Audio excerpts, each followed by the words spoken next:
Hey guys! What's up, rat bags? It's James and Lockie here from No Bull. We're doing a rig rundown, showing you our rigs. Because clearly lots of people asked for it. Right, let's get some close-up angles. Lockie, run us through it. Well, very simple. Like someone we all love dearly.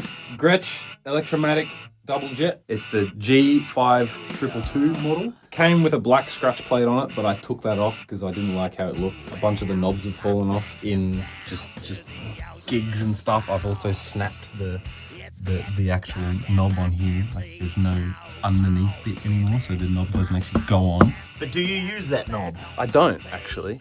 I just have it turned on and it's on, and that's it. This is the knob that I use a lot because this is my master volume knob. So every now and then I've got to just lightly crank it down or bring it all the way up. But otherwise, the guitar's amazing. I think it's a Laurel fingerboard is the wood that it's used. And then I'm pretty sure the body is either mahogany or alder. Simple. The strings I'm using are D'Addario. I can't remember the exact gauge. I think it's the EXL 120Ws, which is the 11s to 46 with the wound G. So the G is a wound string as well because that's what good old Mal used. And it's very good for tuning stability. So if I'm playing really hard, it doesn't go out of tune. And as guitarists, if there's guitarists watching, they know the G string is the one that goes out almost all the time. So the wound G helps a lot, especially with picking stupidly hard. All right, that's the guitar. I still don't have a number 2 because I don't think I need it because this thing serves me very well. Now amps, I think we all know what this thing is. This is the JCM 900, 100 watt dual reverb. It's dated on the back. It says something of the something, but it's dated in 1999. So this thing is an old girl. She sounds absolutely insane. As far as the tone settings go, I kind of change them over time. I mean, just depending on the room, but I have marks where I like the sort of basics to go. So I have my bass around 4, I have my mids cranked on 8, and then I have my treble cranked on 7. Mids is kind of sometimes what I roll off and on. The bass stays kind of the same. And then I just crank the volume, crank the gain, and just go for it. Yes. And the cab is just a standard 1960 slant cab, nothing special. I'm pretty sure there's original Celestians in it. I don't remember exactly what they are, but I know that they sound incredible. And the last piece of the puzzle. Now this is something I picked up from work, and it's the J-Rocket 45 Cal overdrive pedal. And this thing is kind of the secret to the Malcolm tone. So I can get the Malcolm tone with the amp, but this just helps push it a little more. And there's the settings for all the nerds. No, nothing special. This is also something that I change every now and then. But yes. Yes! That's the rig. On to Mr. Samaj. Right, Mr. James. Yes! It's time. Let's run through the guitars to start with. Now, I don't have my number 1 with me, so when I get that back, I might just film that and edit it in. Yes.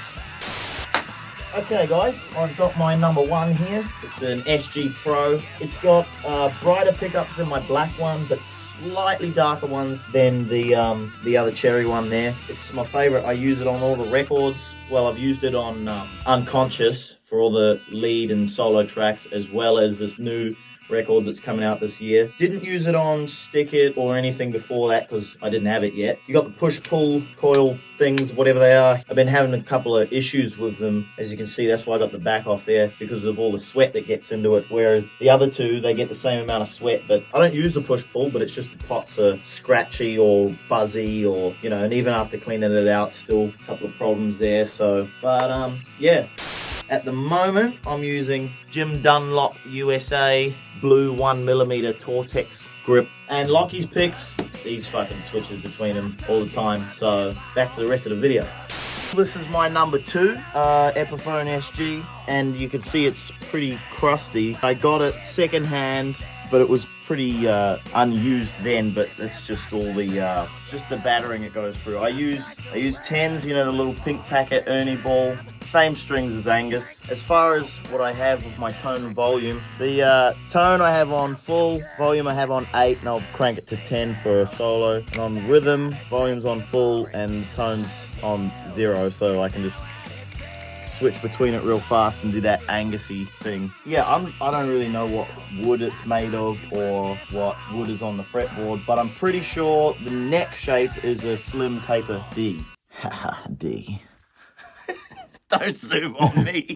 And then this one I don't use for no bull, but I take it busking, or I'll use it with Thunderstruck, or it could just be a backup for no bull. All you can see is the sweat.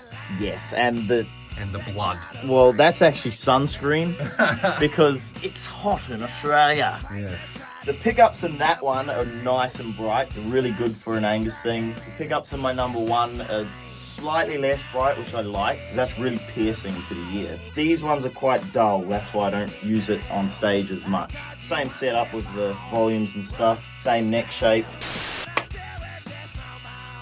Let's move on to the this bit. So, we'll start with these cabs. This is a 1960 Marshall BX, and this is also a 1960 Marshall BX. This one's a reissue. This one is a 1979. All the speakers are all greenbacks except one in that. I don't know what it is replaced. That's the cabs there.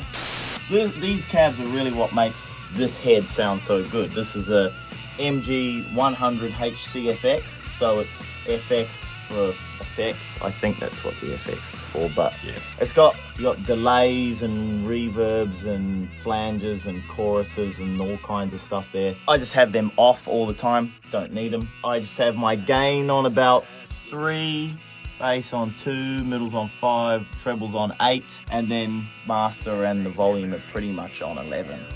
And also, so because this is a solid state, I don't have a bunch of tubes in there taking up all this space. You can actually Yes, you can see through there. So I was able to make my own custom rack. So this is just a tuner, so it's not actually doing anything to the tone. It's a Korg Pitch Black Pro. Did you remember that pre-recording, or did you have to read that just? I didn't even know that's what it was until just now. And then this is a Shure BLX 4R wireless system. Literally, I go from the guitar into a wireless pack and dial in the channel. There's a bunch of different channels, and I just put the aerials onto there, connect it up, and ready to go. So it's pretty much guitar straight into the amp. Same as Angus, pretty much. Yep. There's no boost pedals or noise gates or anything. Yeah, that's it really, isn't it? Yes. Yeah, that was quicker than I thought. Yep. Also, forgot to mention, if you want to see other gear, like our drums, me and Lockie are both drummers, or if you want to see like the rig that I run for the rhythm in the studio, or like old rigs that I used on records and stuff, then let us know and we'll do that. Yes.